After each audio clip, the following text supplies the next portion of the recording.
Thank you very much, Mr. Speaker.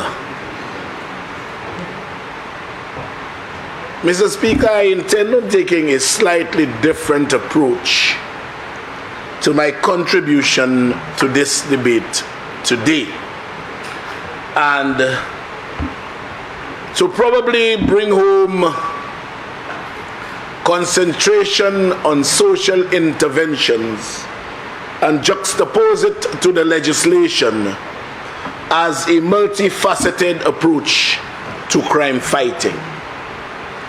Before doing so, Mr. Speaker, I noted some areas of concern by the member for Swazel Saltibus. One was adequately answered by the member for Castries South when he asked, why would you have a board approving a firearm?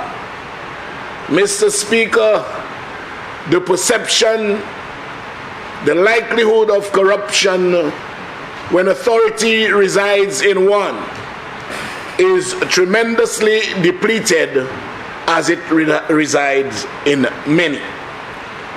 Then, Mr. Speaker, he spoke of someone who is in possession of a licensed firearm, and through human error, not the error of my 3-day visa, it was a blatant lie, and through human error forgets to renew his license. Mr. Speaker, the member for Swazel must understand that the mischief the legislation is attempting to cure is the proliferation of unlicensed guns, and not necessarily a licensed gun that has seen expiration of the license. And that is exactly why the discretion is granted to an adjudicating officer, the magistrate or judge. A judge will not sentence any person whose license has run out for 2 days to 10 years imprisonment or to fine him $50,000. That, I can tell you, I can assure you, will never happen, because the Privy Council, our most appellate court, will not permit it to happen. So I felt, Mr. Speaker, I should just lay his fears to rest. Mr. Speaker, as we observe our first year as a government, we are having to deal with the enormous challenges we encountered but never envisaged on assumption of office. After all, the liberation of the people of St. Lucia came exactly a year ago, but it brought about with it, Mr. Speaker, unforeseen and unenviable turbulent financial waters that would require a captain of immense economic skill to navigate. The ineptitude and non-existent management skill of his predecessor in title has had no doubt to cause this other man to build inner strength, resilience of immense proportions, and he has fared extremely well. You want his name? It's no other than Philip Joseph Pierre. I think he deserves a round of applause. Congratulations to you, Captain Extraordinaire. I want to thank the people of Castries Central who have, on 4 occasions, seen it fit to have me represent them in this august chamber. Angel, Cabwit, Team Charmaine, Jenny, and the team goes on and on, Tootsie, Yasmin, and all the others who stood with me and rallied with me. Today is 1 year since we were liberated. You see, Mr. Speaker, sometimes the little man on the street may not fully appreciate how government works. Government is not in the business of making profit. Government is run through the collection of revenue, and there lays the fundamental difference between running a profit-based business and running a government. And I believe that's where the ex-Prime Minister failed tremendously. While citizens may have an expectation, legitimate that is, that government will discharge its social responsibilities, such as providing education for our young ones, fixing the roads, providing health care, and a host of other responsibilities. But more appropriately, in today's context, given this bill, equipping the police force with not only the necessary manpower, but the tools and equipment to combat crime. All of these, Mr. Speaker, place the coffers of government under tremendous pressure. Government has to do this and government has to do that. But if government has to do this and do that, what can be done if government collects nothing? You see, if government does not collect, government cannot deliver. And that's why, Mr. Speaker, crime tackling must take a multifaceted approach. It has to be taken from a social front as well as others. To do so, Mr. Speaker, you must have in place social programs that assist in poverty alleviation. As the saying goes, an idle mind is a devil's workshop. And oh, how true that is, Mr. Speaker. Because whilst we lamented the situation about crime, what did the last government expect when they stopped the STEP program? The STEP program, Mr. Speaker, that was essentially earmarked for the societal sidelined and the indigent. What did they expect, Mr. Speaker, when they stopped the laptop program and was asked, in fact they asked us, qui gagne qui en ça? It has since been reinstituted. What did they expect, Mr. Speaker, when they stopped the distress fund, a fund again to assist the poor, the indigent, and the dispossessed? This government has reinstituted it, Mr. Speaker. What did they expect when they left the police without vehicles, Mr. Speaker? And I want to commend again the Prime Minister and Minister of Finance that in less than 1 year, this police force has been... Member for Swizzell, you have a point of order? Point of order, Mr. Speaker. The member is misleading this House, Mr. Speaker. To say that the past administration left the police force without vehicles, you know that's not the case, Mr. Speaker. And your colleague next to you can correct you on that. Mr. Speaker, I don't know if the eloquence is too far-fetched, but I will break it down and saying without adequate vehicles in working condition. Does my qualification suit your mental capacity, my friend? Good. So left the police without adequate vehicles in working condition. And Mr. Speaker, tell me if I'm wrong, in less than 1 year, this administration has given the police force over 20 brand new vehicles. You don't care about the police? You don't care about crime? Am I misleading? Definitely not. Over 20 vehicles, Mr. Speaker, in less than 1 year. So, Mr. Speaker, when we talk about crime fighting, we don't fight crime by just uttering words of encouragement or words of supposed wisdom. Some of the most stupid people you will ever find, they will speak in terms that would captivate even the person that is the most difficult to embrace. So, social programs, which this government is heavy on, must remain one of the facets, one of the corridors of approach to this mammoth task, Mr. Speaker. But you see, Mr. Speaker, the social interventions that we have now rolled out require money. They require money. They need to be financed. Don't think the youth economy, the bill that we shall soon be debating, sprung from nowhere. It did not. It is a special program designed to put our young people on the right track, all in an effort to sway them from the involvement in criminal activity. Millions, Mr. Speaker, have been allocated for that program. The Youth at Risk program is another. All of these, Mr. Speaker, quite apart from the bill today, which is the intensification of the penalties. Quite apart from that, the social interventions are necessary, and we need money for them, Mr. Speaker. Those programs must be funded. And you know, Mr. Speaker, I want to say this.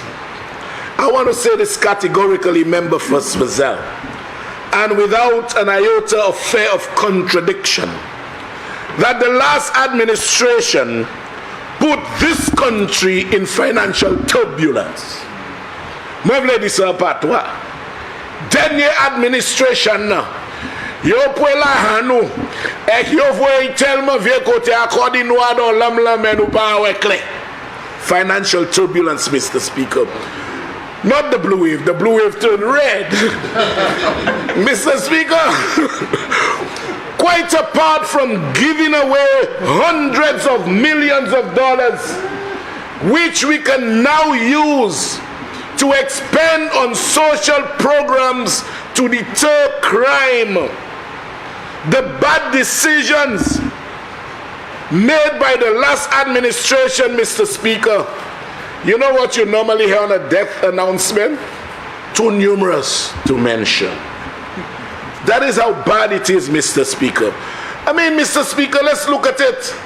If we could have recovered the monies, T.O.A. King, 120 million to bring horses on an air-conditioned jet.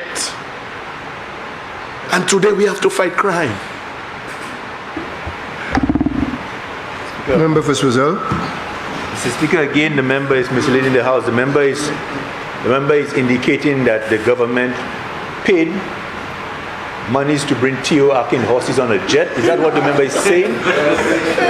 Yes. That the government paid it? Yes. Mr. Speaker, we cannot allow the member to be saying Mr. Speaker, I am totally flabbergasted by that intrusion by the member from Swazel. I'll tell you why. The man signed the agreement. He later said he did not know what was in the agreement, but today he know about horses. You signed the T.O. King agreement with the buyback clause, went on national TV and said that you signed it, but you didn't even know it existed. But Mr. Speaker, let me proceed in peace. So I was saying, Mr. Speaker, we need the social programs to be juxtaposed to those draconian measures we are now implementing. But we need money for the implementation. But we had an aircraft landing at our airport with police protection for horses. Air-conditioned aircraft, food, and all television stations are on horses. On horses. Then, Mr. Speaker, the road, 13 million. The abattoir, 24 million. Alternative land, 11 million. The rubbish dump, we now have to transport garbage every day from Viewfort to Deglo. A month, $75,000 a month. And then you'll have the audacity to talk about fighting crime. Acquired a hotel, Mr. Speaker. Acquired a hotel with registered debt of $50 million. 135 million Caribbean jewels. Member for Swazel? No, I was hoping that and a point about again, the member is misleading. I was hoping that again you'd have come up with that, Mr. Speaker, because on 3 occasions you have brought this up in this House, Mr. Speaker, and I would like once and for all to put for the record, Mr. Speaker, the government, the Invest St. Lucia is through a receiver, and the member knows very well what a receiver is, okay? When a receiver is appointed by a court, okay, and the Invest St. Lucia paid the receiver.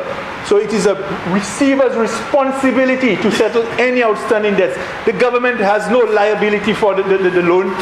The government made arrangements with the receiver. Member, you misleading the House. Well, you see, Mr. Speaker, sometimes when I don't go into the intricacies of a transaction. Member, to be fair, you have made a direct statement that the government acquired a hotel. Are you standing by that? I'm standing by it, Mr. Speaker, with instructions from the then Prime Minister that Invest St. Lucia shoulder the responsibility of payment to a receiver.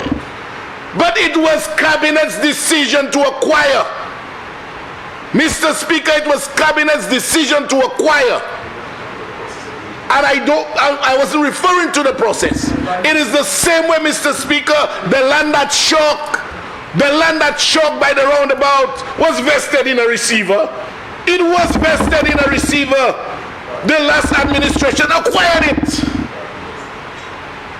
So, excuse me, and those are the kind of bad decisions that have us in the state we are today. How on earth Invest St. Lucia is still a St. Lucian institution establishment? A hotel has been sitting there totally abandoned for a number of years. And here come Tipwetut and says, look, let's take it. Let's take it despite registered debt of $135 million.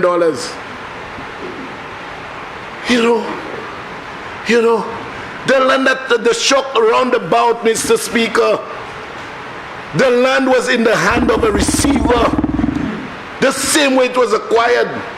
Why? And today, we have to implement social programs. We have to be begging for money. You think we want to increase the penalties to such draconian levels? We almost have no choice. We have no choice. You all depleted our resources. And if squandermania was a crime, an ex-minister of finance would have been sentenced to life imprisonment.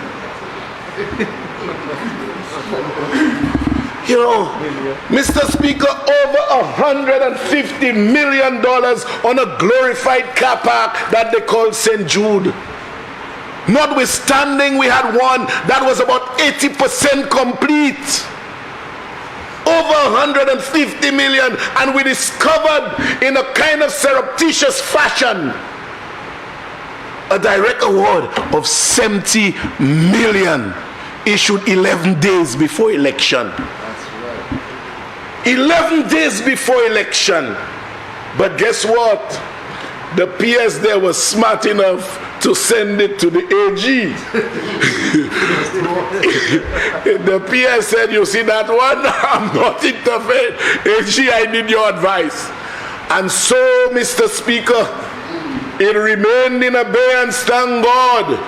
The people of this country were not deprived of another $70 million. And on top of all of that, Mr. Speaker, having squandered so much because you want the political climate to suit you, you reduce VAT from 15% to 12.5%.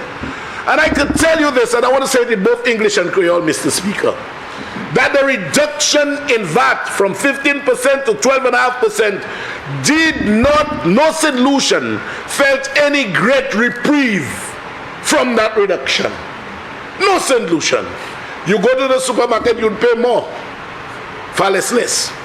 So, Mr. Speaker, that was a bad decision.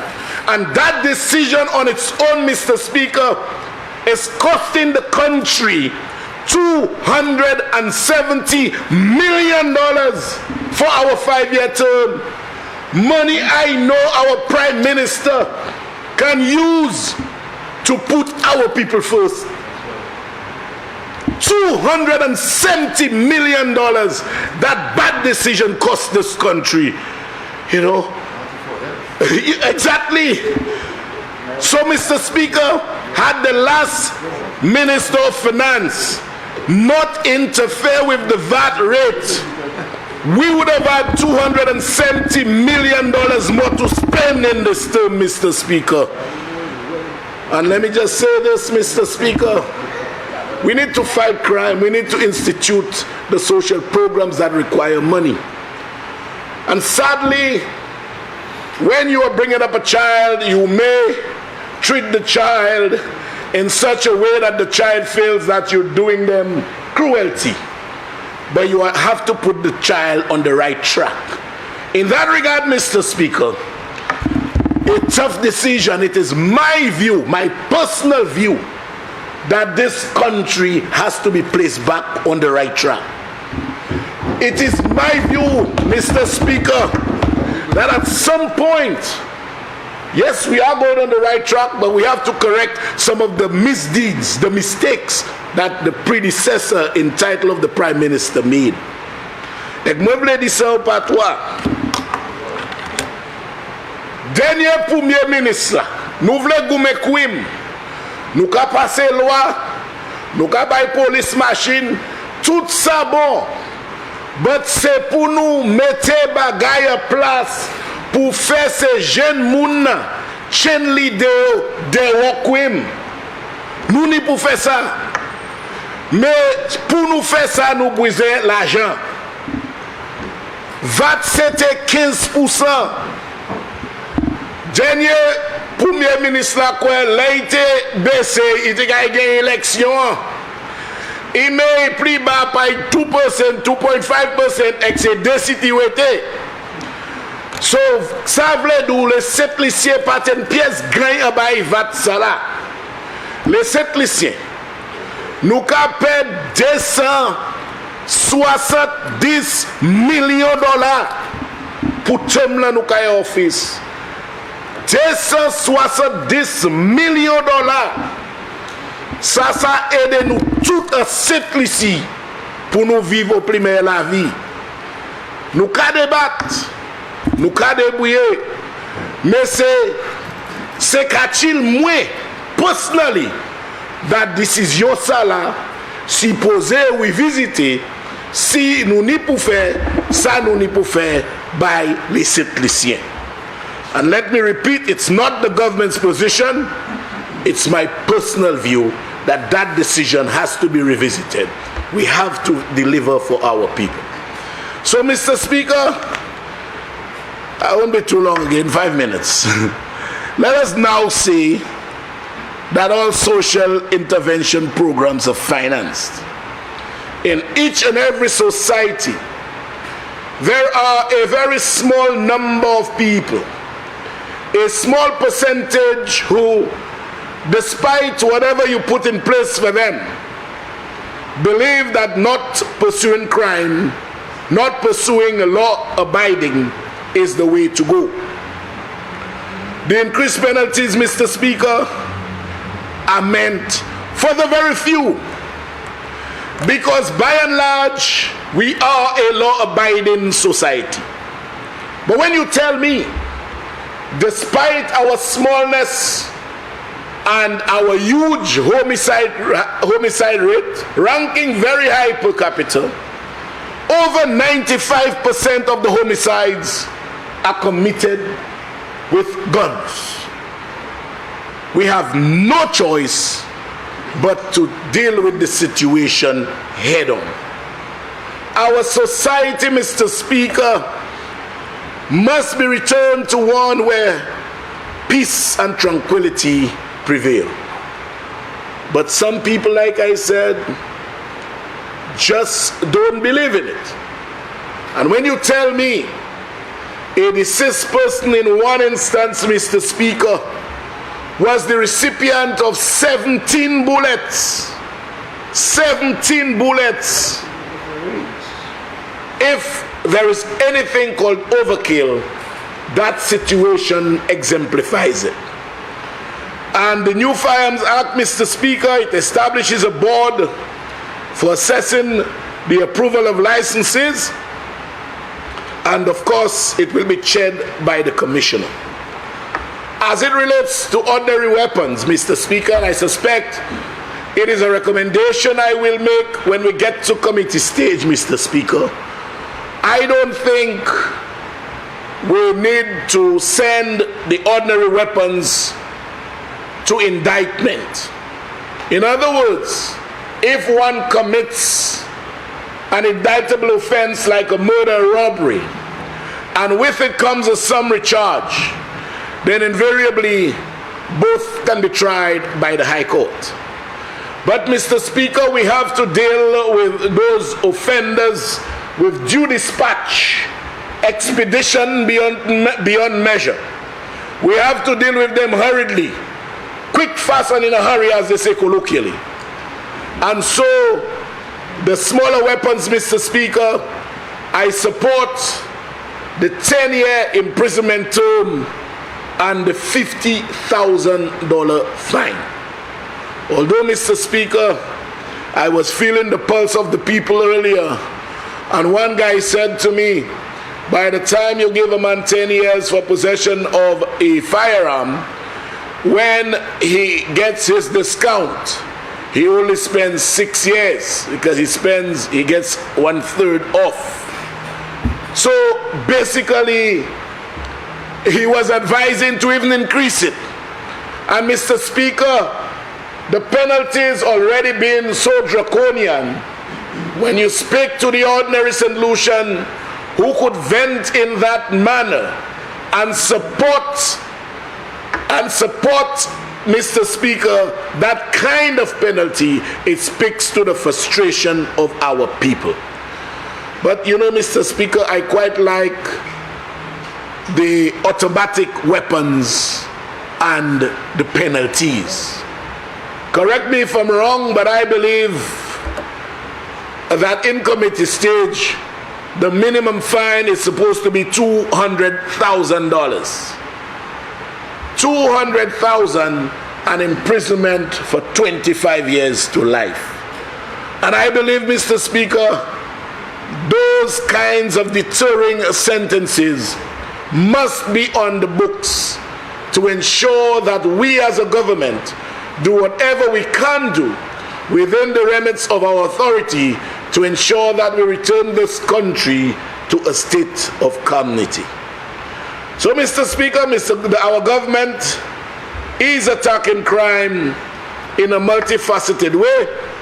Whilst we will cause the social interventions to unfold, whilst we will cause the police to be equipped with both human resources, tools, vehicles, etc., we are obligated to send a strong signal to the very few who believe they can indulge despite our best efforts. And with that, Mr. Speaker, I rest my case supporting the amendments wholeheartedly. Thank you very much, Mr. Speaker.